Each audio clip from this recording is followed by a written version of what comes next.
I must say that I am very disappointed with the governor. Very, very disappointed with that statement he made.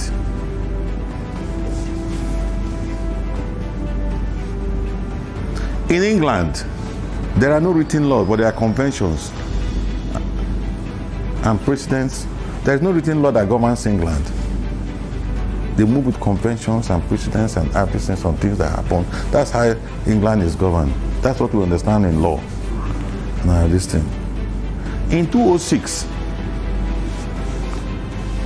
when I saw that Ibori was going to leave power,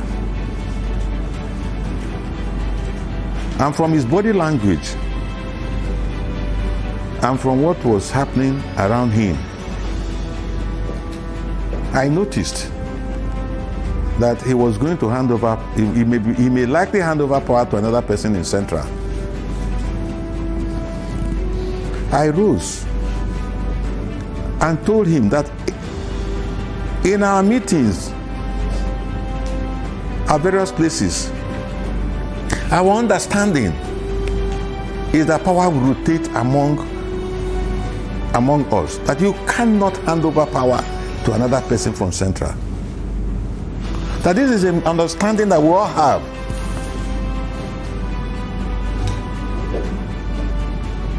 My brothers from Central, many of them, rose against me, including the president, deputy Senate president. All of them rose against me. I stood my ground. I said, this is our understanding.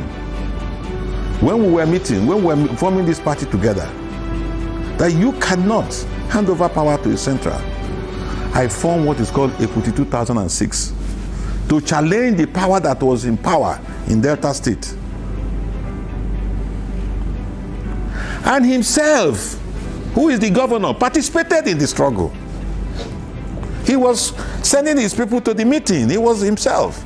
Even though he was romancing with the people, the government that time, but he was sending his people to come and participate in my struggle. The struggle I was championing for power to shift. In fact, the first meeting we held in Chief Mrs. Theodora Giwamu's house on this issue, he was there himself. Okowa was there. When we met him, when we had the meeting, he was there. And what we were saying that we have an agreement that power must rotate among the 3 senatorial districts, that it cannot remain in Central. And we now, it was there we now formed the name, coined the name Equity 2006.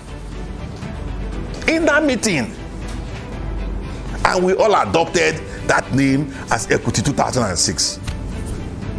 It became the vehicle with which we fought the government that day, with me as the head. And that was how the power left the Central and went to the South. The federal government became involved. The party and national became involved in our shout, in our fight.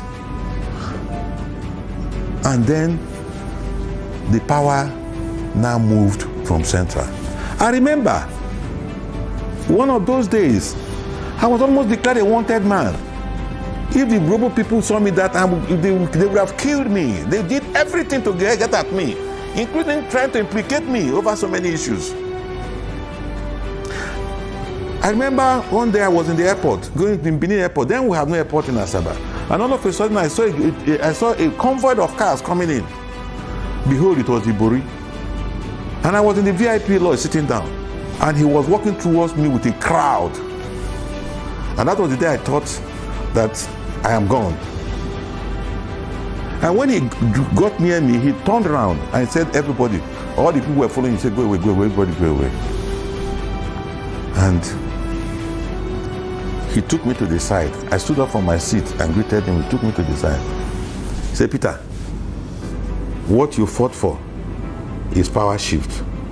Power has shifted, my brother. Why are we still fighting? Let us come back together the way we are. I want to appeal to you. Let us down our tools and put our hands together and make sure that Uduagha wins. He said after that, the power will go back to Delta North. And I must congratulate him that he stood his ground. Even from prison, when we went to him, he was still telling me, Peter, power will go back to it is Delta North that is the next after Uduagha. And he maintained it, even on the induction ground, on nomination ground, and as he was calling us from prison, giving us directive, go and make sure that you people return Okowa as the distinct. I have given my promise that it's going to Delta North, and it must go back to Delta North. And he is a beneficiary of the power struggle that we pushed in Delta North. How can a beneficiary, somebody who benefited from a struggle, will now say there was no agreement? It baffles me, and I'm still at loss, at the very big loss that he can make such a statement. Okay, if you say it's on ethnicity, okay, we agree. A Kaman has gone. It's not the turn of Oshimile and Anyocha, or it's only the turn of Ndokwa nationality. Then after that, you go to Robo, the Ethiop, we say, the Okbes, we say, the Uyelis, we say, the other people, we say it is their turn. Then we continue on ethnic nationality. What then? Maybe when he's going to hand over to Oshimile and Anyocha, then in Oshimile and Anyocha, I will tell you that Oshimile man is different from an Anyocha man. There may be an Anyocha man with Ogwashuku man, we all say they were different from Ibuzo man. So we may have to go by town by town. Because that's what we're talking. Because when you finish with that, the Isoko man will also say that we're moving on that. We are finished with this. It's not the turn of Isoko. So maybe Isoko finished, Ndokwa says it's their turn. Maybe then the Orogu, maybe Orogu will also say it is not this thing. And so that, what are we talking about? In Nigeria, we are talking of North and South. You don't know what we are talking? Yes. We are saying North and South. We're not saying it is within South. We will not say, okay, within this South, it is not this person. It is within. That's what we are saying. We're not saying after Yoruba man, then it will come to Midwest man. Then it will become to this thing. Is there any written agreement in our constitution where we said it is North and South? No, I'm asking. Is there any in our constitution? No. Is there anywhere it's written that it's North and South? No. Is that not a, but that is generally accepted thing? And we are even still arguing. We are even still arguing that the Northerners are even still saying that they want to do it like that. You see, my dear brother, I don't want to go.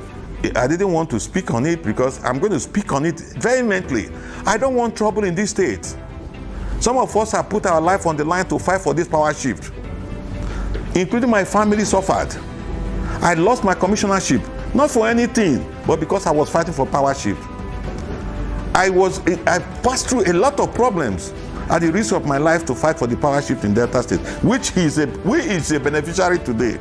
And at the tail end of your tenure, you are now saying that there was no written agreement. I find it extremely difficult to believe that such a thing will happen. And in any case, that brings me to the issue. I was talking about consultation. If he was going to make that meeting, he would have called a group of people, a group in the meeting, the founding fathers of the meeting. It's not a matter to be made in the public. He would have made a meeting with the founding fathers of the party and bring it out. Gentlemen, let us discuss. What do you think?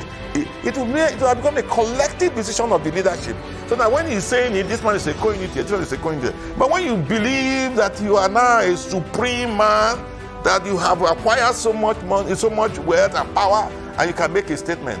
Nobody can make a governor in this state. Governorship of this state must be made by the people of this state, not by one man, because every man has only one vote.